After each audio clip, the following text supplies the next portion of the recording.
Здравейте, резониращи души! Аз съм Димитринка Димитрова, а вие сте с 6-ти епизод на Резонанс. Мястото, където умът намира отговори, а сърцето – вдъхновение. Продължаваме да обединяваме умовете и сърцата си, за да изследваме силата на нашата вътрешна енергия в един общ, хармоничен резонанс. Настанете се удобно и вземете своята доза витамини за ума. Не пропускайте да се абонирате за канала и да последвате линковете под описанието на епизода. Вашият абонамент, коментарите под съдържанието и споделянето му ни помагат да се свързваме и да разширяваме нашето общо поле на вдъхновение. Благодаря ви, че сте тук и споделяме този процес на резонанс, който ни напомня, че животът е дар и прекрасна възможност да изградим себе си, търсейки своя път и смисъл. Днес ще говорим за нещо, което често пропускаме в бързината на деня. Отговорността. Но не тази, която ни товари, а тази, която ни освобождава. Отговорността за начина, по който избираме да гледаме на живота. Погледнете към терапевтичната карта, която е пред нас днес. Тя носи заглавието Отговорност за начина, по който гледам на живота. Въпросът на картата към вас е: какво отношение към живота избирам днес? Нашата афирмация за седмицата е: начинът, по който гледам, променя това, което виждам. Повторете го. Усетете как светът около вас започва да се променя само от това твърдение. Колко често казваме: този ме ядоса, това ми развали деня, нямаше как да не се разстроя. А ако ти кажа, че между събитието и твоята емоция има едно малко пространство и в това пространство се крие цялата ти свобода, днес ще се научим да гледаме не като през замърсено стъкло, а през обектив, който сами сме избрали. И в това ще ни помогне нашият специален гост. Скъпи приятели, тук при нас е вселенския любим астрален философ, професионален гримьор на небесни облаци и дъги, експерт по изваждането на бръмбари от човешките блокирали глави и мислителят, който твърди, че е видял истинският красив цвят на понеделниците. Нека посрещнем с добре дошъл Шри Шри Безлимитис! Здравей, гуру! О, душице! Да ти се похваля. Вчера бях в 13-то измерение и там раздаваха безплатни очила. Но не за четене, а за това да помага на потребителите им да виждат нови възможности. Реших да пробвам едни и си сложих очила ретро тревога. Всичко, което виждах, беше: защо не направих тогава така? И ами ако утре не стане така, както искам? Накрая се спънах в собствения си крак, защото настоящето не се виждаше изобщо. Хората тук обаче масово предпочитат старите си очила с диоптър, който гласи: всичко е прецакано, само защото са им по-удобни за носене. Защо е така, Шри? Защото новите очила те карат да си изправиш гърба и да впериш поглед напред. А старата рамка "жертва съм" ти позволява да се свиеш на дивана и да чакаш ретроградния Меркурий да ти плати тока. Шри, хората често страдат, защото гледат живота на тези около тях вместо своя. Какво би ги посъветвал да правят? Това е класика. В 12-то измерение го наричаме синдром на зелената морава на съседа. Всичко, което е на съседа ти, изглежда огромно и велико. Къщата му, двора му, работата му, колата му, дори котката му. А твоите изглеждат мънички и жалки. Ама никой не ти казва, че другият гледа по този начин към теб. И така всички се чувстваме малки. Моят съвет: погледни директно в твоята градина. Тя цъфти. Просто си се самозабравил да гледаш другите, вместо в теб. Донесъл съм ти днес едно вселенско огледало, направено от космически прах и вълшебство. Огледай се и ми кажи какво виждаш в него. Виждам себе си. Направо удивително. Виждам как изкачвам някакви стъпала с усмивка и вълнение. Много се радвам, душицо. Вселената е като огледало в евтин хотел. Ако се мръщиш, тя ти връща физиономия, от която и кактусите изсъхват. Ако се усмихнеш, тя се чуди какво ти има и започва да ти праща подаръци от чиста паника. Значи, ние провокираме Вселената с нашето отношение? Точно така. Бъди провокатор на доброто отношение. Аз днес погледнах към хладилника с такава любов, че той сам ми подари едно парче торта. Може и да съм го купил вчера, но важно е чувството. Ти избираш какво да носиш в ежедневието си. Невидими очила за щастие или невидима лупа за проблеми. Благодаря ти, Шри. Какъв е твоят номер 1 съвет за днес? Преди да избухнеш, спри. Попитай се: през какви очила гледам сега? С какви очи гледам света? Смени очилата, ако са прашни. И знай, винаги има чифт, който да ти покаже красотата на небето. Дори когато си на дъното на кладенец. А сега, чао, че отивам на гости на моята приятелка Киримитка Тухлева. И не забравяй, отговорността не е бреме, а свобода. Нека чуем какво ще споделят с нас зрителите ни. Тези, които вече експериментират с отговорността на погледа. Как малките избори променят дните им. Здравейте, Димитринка! Казвам се Мария, на 35 години. Ще споделя с вас какво се случи вчера. Влизам аз в кухнята и заварвам децата да играят на снежна буря с цял пакет брашно. Всичко е бяло, подът, котката, телевизорът. Преди да започна да пищя, си поех въздух. Аз решавам какъв филм гледам в момента.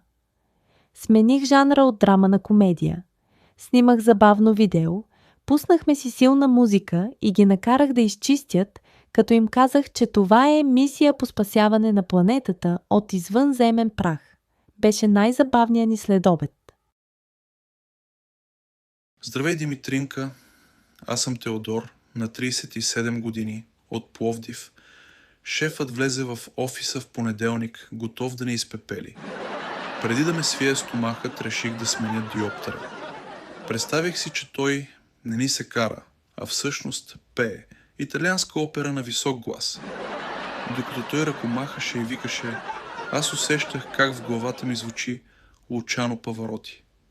Беше толкова забавно, че едва се сдържах да не се разсмея. Накрая той ме погледна, видя пълното ми спокойствие и каза: браво, Теодоре, ти единствен проявяваш зрялост тук. Благодаря на нашите зрители. А сега ще ви разкажа една кратка история, вдъхновена от картата. Един бистър и буен планински ручей препускал щастливо надолу по склона, пеейки своята весела песен. Но в един момент пътят му бил препречен от огромна, черна и студена скала, паднала от върха. Ручеят се ударил в нея, водата му се разпръснала и той спрял, ужасен. Защо ми се случва това? Заплакал ручеят. Този камък е моят затвор. Той прекърши пътя ми, отне свободата ми и ме обрича да се превърна в блато. Животът ми свършва тук, в подножието на тази жестока реалност. Тогава от клоните на старото дърво над него проговорил съдбоносният вятър. Малки ми ручей, скалата просто стои там.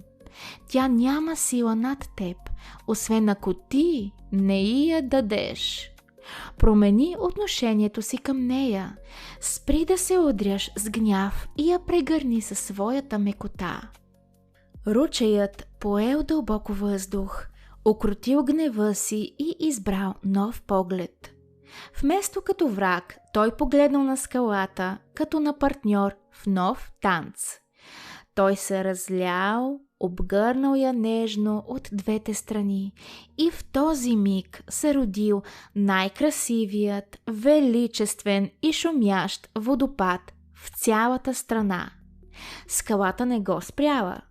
Тя го издигнала нависоко, за да покаже красотата му на света. Поуката. Когато пред нас застане тежко препятствие или болка, ние често я виждаме като затвор.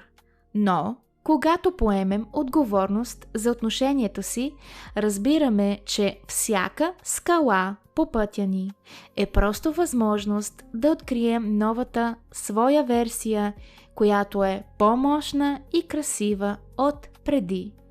За да не останем само с мъдрости, ето 5 практически избора, които можеш да направиш още днес, докато общуваш с хората около себе си. Ежедневните кратки разговори, като например в асансьора, на опашката в магазина, в кафенето, често започват с «Ох, колко е лошо времето! Пак сме изморени! Нищо не ми се прави!» и така нататък. Изберете да смените валутата от дефицит на изобилие. Практиката. Когато ви попитат как си, вместо стандартното «креета ме криво-ляво», отговорете с искра, хумор и позитивизъм. Чудесно! Днес си избрах да ми върви по вода и Вселената вече съдейства. Това веднага повдига вибрацията и на отсрещния човек. Човешкият мозък притежава мрежа от огледални неврони, които подсъзнателно улавят и копират емоционалното състояние на събеседника, което се нарича емоционално заразяване. Визуалният образ на картата показва хора, които споделят сърца и любов. Практика. Преди да влезете в труден разговор, съзнателно изберете да проектирате сигурност, отворена езикова позиция на тялото и лека, добронамерена усмивка. Когато вие поемете отговорност да бъдете източникът на спокойствие, Нервната система на отсрещния човек подсъзнателно ще започне да се регулира по вашата. Според изследванията на доктор Браун, истинската човешка свързаност и изграждането на автентична общност се случва само тогава, когато свалим социалните маски и допуснем да покажем нашата уязвимост. Практика. Вместо да поддържате перфектен и безгрешен образ в разговорите, изберете отношение на радикална искреност. Споделете своя трудност или грешка с думите: знаеш ли, наскоро преминах през нещо трудно и направих грешка, но избрах да погледна на това като на важен урок. Това дава разрешение и на отсрещния човек да свали гарда. Тази практика е вдъхновена от забавния и лек тон на нашия любим гуру. При общуване с хора от обслужващата сфера – касиери, сервитьори, шофьори, които често изглеждат намусени, поемете отговорност за искрата в тази кратка среща. Освен реалното плащане, им оставете астрален бакшиш, широка усмивка и думите: благодаря за вашето отношение. Днес вие направихте деня ми по-лек. Вдъхновена от емблематичния психотерапевт Виктор Франкъл, тази практика стъпва на правилото, че между стимула и реакцията има едно пространство. В това пространство се крие нашата свобода да изберем отношението си. Практика. Когато по време на общуване усетите силен емоционален импулс, гняв, обида, умишлено направете 3-секундна пауза. Поемете въздух. В тази пауза си задайте въпрос от картата: какво отношение избирам да проявя точно сега? Това прекъсва автоматичния неврологичен модел на реакция и ви дава контрол над ситуацията. Избери си дори само една от тези 5 практики. Приложи я днес и ще видиш как вратите на перспективата започват да се отварят. Скъпи резониращи души, днешният епизод ни изправя пред най-голямата ни суперсила – личният избор. Посланието на картата ни напомня, че реалността около нас не е фиксирана, а е отражение на собствения ни вътрешен диоптър. Запомнете, начинът, по който гледам, променя това, което виждам. През какви очила избирате да погледнете света след това видео? Напишете ми в коментарите отговора на въпроса: какво отношение към живота избирам днес? Благодаря ви, че бяхме заедно в този процес на резонанс. Всяка минута с вас ни напомня, че имаме силата да изградим своя смислен път. Ако този епизод е докоснал сърцето ви, не пропускайте да се абонирате за канала и да разгледате линковете в описанието. Вашият абонамент и коментари ни помагат да разширяваме нашето общо поле на вдъхновение. Благодаря ви за енергията и за това, че днес взехте своята доза витамини за ума с резонанс. До следващият път!